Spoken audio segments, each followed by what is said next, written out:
লক্ষ্য পূরণ হয়েছে বিসিবির। বিশ্বকাপে ব্যাটাররা পারফর্ম করতে না পারলেও ফলাফল এসেছে প্রত্যাশা অনুযায়ী, জানিয়েছেন cricket operations chairman Jalal Yunus. অধিনায়ক নাজমুল শান্তর উপর আস্থা রাখছে বোর্ড, তবে ভাগ্য ঝুলে আছে হেড কোচ হাতুরু সিংহের। আগে বলেছি যে আমাদের ইনিশিয়াল টার্গেট ছিল আমরা সেকেন্ড রাউন্ডে যাওয়া, সেটা আমরা অ্যাচিভ করেছি। সেদিক দিয়ে ডেফিনেটলি আমরা খুশি। তাহলে লক্ষ্য পূরণ হয়েছে বিসিবির, সমর্থকদের প্রত্যাশা বরং একটু বেশি।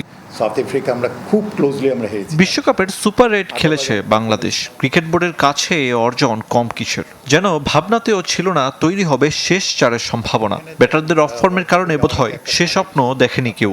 তবে ব্যাটিং ব্যর্থতার কারণ খুঁজে বের করতে চায় বিসিবি।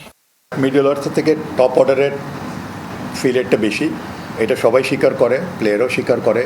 কেউ মাঠে গিয়ে কেউ খারাপ খেলতে চায় না, সবাই ভালো খেলতে চায়। বাট কেন কোন জায়গায় দুর্বলতা আছে ব্যাটিংয়ের, এখানে আমাদের ফাইন্ড আউট করে আমাদের অবশ্যই এখানে কাজ করতে হবে।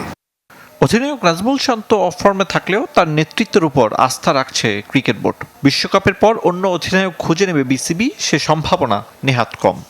শান্তকে ম্যান্ডেট দিয়েছি 1 বছরের জন্য, তো এখন পর্যন্ত সুতরাং আমাদের এখানে এখন পর্যন্ত আমরা এখনও চিন্তা ভাবনা করি নাই। তাসকিন শুরু করেছে ভাইস ক্যাপ্টেন হিসাবে, বাট আমি এখনও মনে করি যে শান্তকে আমরা এই বছর ম্যান্ডেট দিয়েছি, বাকিটা বোর্ডের ইচ্ছা।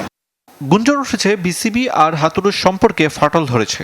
হেড কোচ হাতুরুর ভাগ্য নিয়ে আলোচনা হতে পারে পরবর্তী বোর্ড সভায়।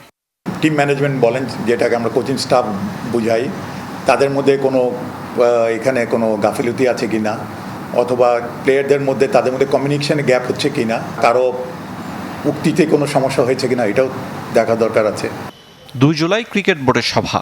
সাফল্যের সন্ধানে কার্যকর সিদ্ধান্ত আর সঠিক পরিকল্পনার পথ খুঁজে পাবে কি বিসিবি?